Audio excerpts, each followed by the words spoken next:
So we need good communication. You know, we need the back and forth type of communication, but we also need somebody who's good at writing minutes and sending out then to the group so that we're all on the same page and understand, have a common understanding of what's going on. That's correct. And not only that, agreement that they've been heard, and that's the time that items can be changed, because they may have heard something different, and we can go back and correct it at that point. Okay. So in this particular situation that we're talking about, what are some short-term and long-term goals for the parents and for the family that were established? Well, let's really talk about some short-term. It may be something as simple as a trip with let's say a trip down the Danube, because at some point there was a great moment for mom and dad in the past, and they want to bring the children in and the grandchildren in. So we may need to actually bring that up, and if they don't have the right resource for the trip, is help to take them over and do that, to make the trip and experience this lifetime trip together as a family. It may be longer term goals too. It may be the two children in the hypothetical family. You know, you may be able want to be able to where the children can go to some elite school. Well, back when you and I first started out, Michael, a state college was $4,000 a year, and Stanford was $8,000 a year, and right now Stanford's $50,000 a year, let's say. So this takes some longer term planning and may take greater resources of the family money than let's say that would be for a trip, let's say down the Danube or some other trip like that. Okay. So in the family that you were dealing with, how were the goals implemented? So the implementation has been very, very well. The financial issues, they became very apparent. So let's say overcharges, we can do that, deal with that, because we can right price the services that really are being done. Let's say a family that doesn't have a trust, then it's may have assets in a number of states, they may not. And so then it could be, in one case is taking a trip, picking up the parents and taking them over to the attorney's office and actually working with the attorney to help them establish the trust based on the previous meetings and everything that's been discussed in the notes. And then a trip over to their accountant's office, because nothing can be done in a vacuum. You have to have your entire team together, your planner, you want to have your fiduciary there if you need a fiduciary, you need to have your attorney on board, you need to have your accountant on board, because no one wants to step on an avoidable landmine. Why blow yourself up? Bring all the information out before you do finalize everything and put together and implement your plan. And then share that plan. Once you've got everything, that's part of the progress report that goes to the children. Okay. So why don't you then mention some of the follow-up and feedback steps that are being done? Well, the important parts are the minutes to the family. The family needs to be, the children especially need to be brought into the minutes, to where we have more eyes, more ears. What are their emotions there? This is their time to be heard. Then progress reports, as I said, is no reason to have a 6 to 8 hour meeting without follow-up and the progress. And we may need some help from the other family members. It may be someone that's not a family member.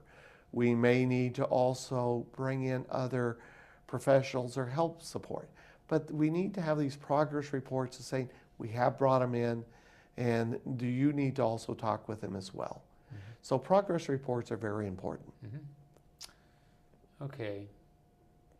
Well, what are some of the long-term benefits of going through this process? I mean, this is a little bit of a selling game, and so maybe you can talk a little bit about that. Well, I think it's less sales. I think it's a benefits. Okay. This is the benefits game, not the sales game. Way too often it is a sales game, but it's really the benefits that should be looked at.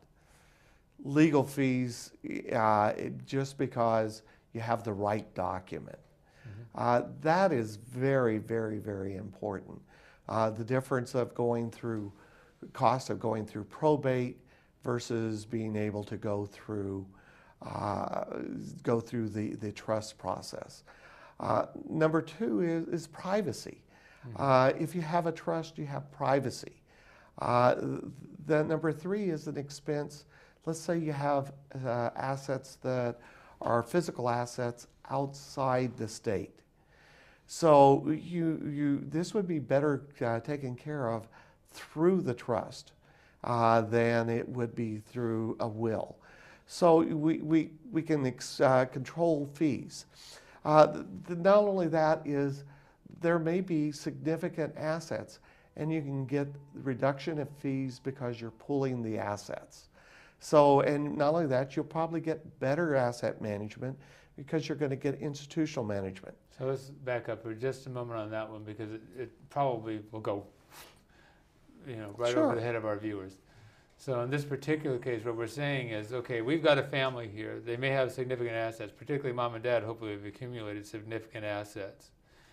And right now, the family may have the management of the family assets is scattered. So in other words, John's using a broker, Sally's using, the financial planner, this, that, and the other thing. So it's all over the place. Right. But the fact of the matter is if in fact they would more centralize the management, then you could actually negotiate much lower fees for what you're trying to accomplish. That's right. Instead of starting everybody out as if it's $1 and you're paying the maximum sales charge, what you're going to do is be able to have a pooling of interest, if you would, and you're going to be able to get better discounts. And you're also going to get access to better management many times, because it's not going to be a retail solution. It may be more of an institutional solution that would work better for the family because they have enough assets in one spot. Okay. So moving on, how about then the better advice aspect? Better advice, that is absolutely is true, because from a number of places. If there's not advice that's readily out there, because you pool the money and you can distribute the cost of that advice over the people, the number of the family that want to participate. Not only that is, there may be some institutional manager that has a higher minimum that no one would get to participate in if they hadn't put it together. Not only that is, you can hire the best advice. Instead of, you can hire the best attorney in town, or the attorney that's most applicable to your situation, because you now have the entire family together and they all have bits and pieces of the same problem. Mm-hmm. Okay. Let's talk about privacy for a second, because you brought that up, again, very briefly, but actually I think it's a huge thing. And actually that people ask about, what are the benefits of a living trust? And the fact of the matter is really you can get a lot of the same benefits of a living trust by just making a trust under your will, but privacy is one that you cannot. And so why don't you talk a little bit about your thoughts about that? Maybe I'll throw in something myself. Well, most people have not thought through that when someone passes on, their name and their assets, if it's not covered under a trust, will be published in a paper. And it'll say, John Jones died. And he died, and here is all of his assets. And anyone that has a claim may feel they have a claim on that asset. needs to now go to John Jones' attorney and or his family and submit a claim, and it will be verified, and if it is a verified debt, it will be paid. That's actually what makes the probate process so expensive, because there is a lot of legwork there. Now, the other side, though, is if you have a trust, it says John Jones passed away, and his assets are managed under the John Jones Trust. Mm-hmm. And so that's where the privacy comes in, is you don't have to say John Jones is now worth $50 million, and anyone that wants to make a claim, come on down. Mm-hmm. So my thought related to it, really, you might think it's an interesting one, and that is, this is public information if you have a probate. I mean, literally, this is available for public inspection. And so if somebody wants to go shopping for a spouse, you can go down and see who passed away recently and who's got a significant estate. And, well, I don't know, you could maybe do some additional investigation with that starting point. But anyway, the fact of the matter is that this is all out there for the public's information, whereas with the trust, basically, it is private. So somebody comes around, I mean, you can basically say, none of your beeswax. And the courts, at least in California, I can tell you, even if you do have to process some things through the court for whatever litigation or whatever, they still do try to keep it pretty much under wraps as far as that it, shouldn't be out in the newspapers and that sort of stuff. So that I see as the real benefit of the living trust. Some of the other things have been sort of oversold because you can still pay significant legal fees and have other costs. And my clients, usually when somebody passes away, see, during your lifetime, you don't know that it's there. It's I don't know how to put it. It's like having a coin in your pocket and you just forgotten that it's there.